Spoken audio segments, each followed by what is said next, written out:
Hi friends, जैसा कि आप जानते हैं अनन्या कश्यप अभी सोशल मीडिया में काफ़ी वायरल है। लोग उनके बारे में जानना चाहते हैं, तो हमने खोज के निकाला है उनका एक इंटरव्यू जो कि उन्होंने अपने पहले कोरियोग्राफर को दिया था। उस वीडियो के जरिए आप जानेंगे अनन्या कश्यप कैसे इस फिल्म इंडस्ट्री में आई। तो चलिए देखते हैं उनका वो इंटरव्यू। कोरियोग्राफी फर्स्ट मैं जलिबाके पाइছো আৰু মোৰ এতিয়া সদায় মনত থাকি যাব বিকজ মিউজিক ভিডিওতে আমি এতিয়া বহুত অভিনয় কৰো। সো সেই অভিনয় যেটা মই কৰিব মানে যেটা মই কৰো প্ৰত্যেকটো মুহূৰ্ততে মোৰ জলিবালে এবাৰ হলেও মোৰ প্ৰত্যেক দিনাই প্ৰত্যেকটো গানতে সাকে মোৰ মনত পৰিছে যেহেতু তেওঁ মোৰ first choreographer of my life. So thank you so much. I'm blessed today যে তোমাৰ ইন্টাৰভিউত আজি মই আছো। Thank you. তুমিও এগৰাকী খুব তেতিয়া খুব প্ৰমিসিং এগৰাকী নিউকামাৰ আছিলা and it was fun working with you. আৰু তুমি মোক বহুতখিনি কথা কৈছিলা যে তুমি পাৰিবা এই পাৰিব কিন্তু তেনেকুৱা টাইপৰ তুমি কিছুমান কথা কৈছিলা। সো সেইখিনি মোৰ কাৰণে এটা ইনস্পিৰেশন আছিলে।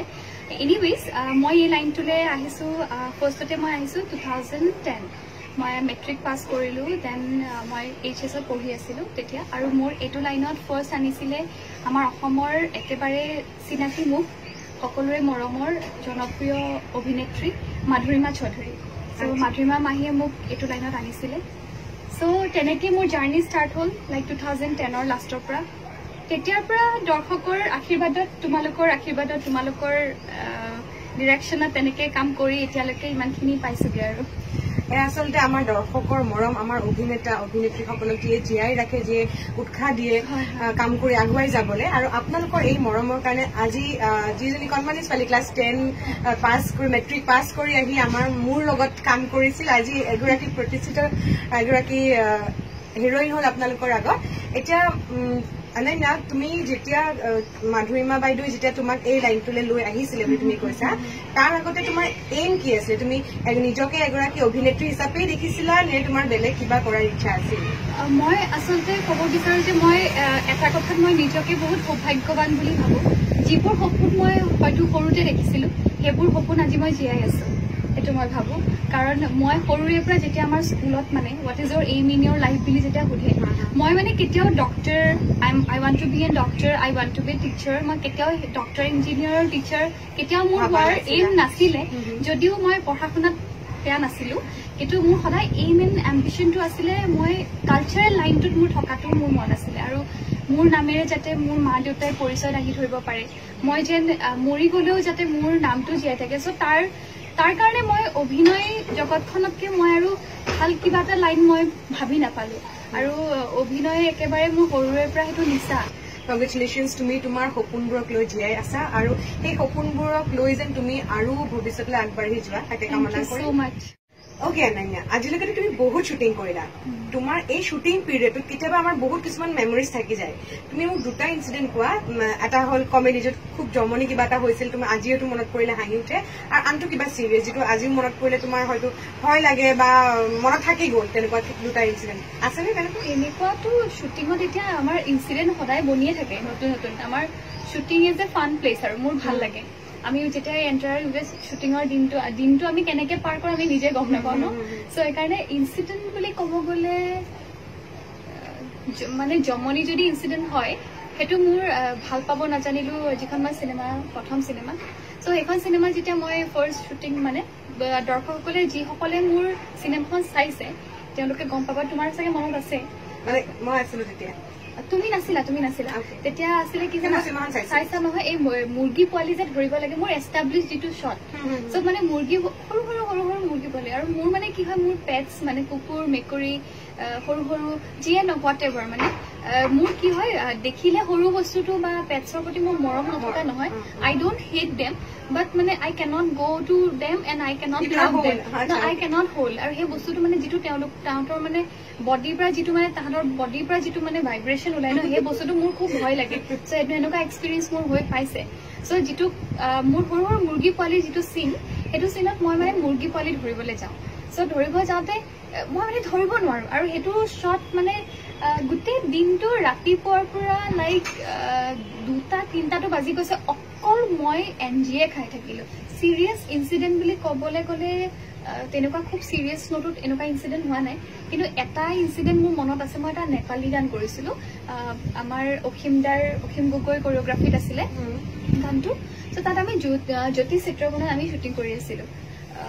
গুঞ্জন আছিলে মোৰ এগেইনষ্টত চবে চাগে নেপালী গানটো চাইছে টোটেলি নেপালী আছিলে গানটো সো তাত মানে মোৰ এটা ইনচাৰ্ট আছিলে আমাৰ জ্যোতি চিত্ৰকৰণৰ যিটো মানে আমাৰ ভিতৰৰ এই গুদামটো যে তাতে মানে সুমন দা মানে খুব ক্ৰিয়েটিভ হয় ন সুমন দ্বাৰা সো সুমন এজন ভাল ক্যামেৰা পাৰ্সন হয় সিনেমাটোগ্ৰাফাৰ আমাৰ অসমীয়া ইণ্ডাষ্ট্ৰীত সুমন দ্বাৰা সুমন দাই মানে যিকোনো বস্তু যদি নিজে ভাবিলো এইটো বহুত ক্ৰিয়েটিভ মানে সেই বস্তুটো ক্ৰিয়েটিভিটিটো প্ৰেজেন্ট কৰিব বহুত ভালকে জানে আৰু বিচাৰে সো কাৰণে মোক ক'লে এনেকুৱা এটা ৰড আছিল অকণ ওপৰত এনেকৈ ৰড য'ত মানে গুদামত আমাৰ লাইট চাইট এইবিলাক থৈ দিয়া হয় তাতে আমাৰ এটা অকণমানিকে ছেট বনাইছিলে অলপ তোমাৰ বনৰীয়া গানটো অকণমান যে ৰাফ তেনেকুৱা টাইপৰ এটা যেনেকুৱা ছেটআপ এটা মানে তাত মানে মোৰ ওপৰত উঠি মই এটা ইনচাৰ্ট দিব লাগে পুৰা এনেকে পুৰা নাচি আছো আৰু দেই নাচি আছো মানে কিবা এটা হ'ল খালি মই এইটো মনত আছে এতিয়াও মানে এতিয়াও ব্লেংক মানে চবে আছিলে নহয় দিগন্ত আছিলে নো আই ডিডন্ট ফেল ডাউন মোৰ কি হ'ল ইফালৰ পৰা একদম জুই জ্বলি আহিছে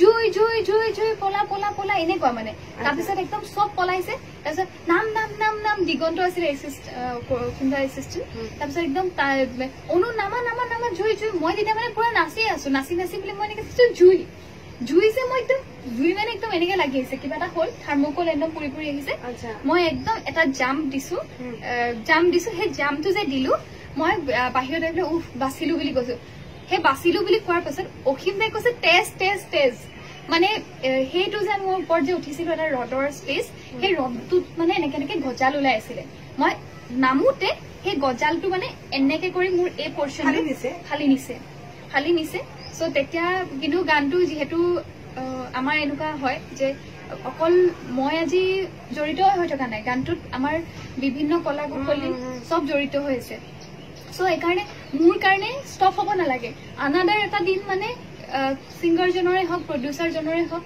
এটা আননেচেচাৰী পইচা খৰচ সো সেইকাৰণে সেই বস্তুটোকে মই মনত ভাবি তেজ ওলাইছে যদিও সেই বস্তুটো এভয়েড কৰি ৰাতি 10টালৈকে মই শ্বুটিং কৰিছো তাৰপিছত আহি মই টিটেনাছ লৈছো আমাৰ দৰ্শকে হয়তো বহুতে নাজানে যে আমাৰ অভিনেতা অভিনেত্ৰীসকলে বহুত কষ্ট পাৰ কৰি কেতিয়াবা এনেকুৱা হৈ যায় এতিয়া আনন্দৰ এটা আমি ইনচিডেণ্ট শুনিম তেনেকুৱা আৰু বহুত ডাঙৰ ডাঙৰ ঘটনা হৈ যায় এবাৰ আমাৰ মৰমৰ অভিনেত্ৰী অমৃতা গগৈ তাই যেতিয়া থিয়েটাৰত অভিনয় কৰি আছিল তেতিয়া তেখেতৰ দেউতাক ঢুকাইছিল তাৰ পিছতো সেই মঞ্চ এৰিব পৰা নাছিল কাৰণ সেইখিনি অভিনেতা অভিনেত্ৰীসকলে আমাক যিখিনি আমাক প্ৰমিছ কৰিছে সেইখিনি আমাক দিবই লাগিব কিন্তু সেই সুখ দুখৰ মাজত যিখিনি তেওঁলোকে কৰি যায় ইয়াৰ কাৰণে আমি তেওঁলোকৰ প্ৰতি সদায় গ্ৰেটফুল হ'ব লাগিব কাৰণ আমি সদায় বাহিৰে ৰংচঙীয়া পৃথিৱীখন দেখি আহিছো কিন্তু এওঁলোকৰ মাজৰ যিখিনি দুখ সুখ যিখিনি তেওঁলোকে কষ্ট পাৰ কৰি আহে এইখিনি কৰাৰ মাজত সেইখিনিত সদায় আপোনালোকৰ আশীৰ্বাদ লাগিব আজি যিটো অমৃতাৰ কণ্ডিশ্যনটো really it's a very pathetic আৰু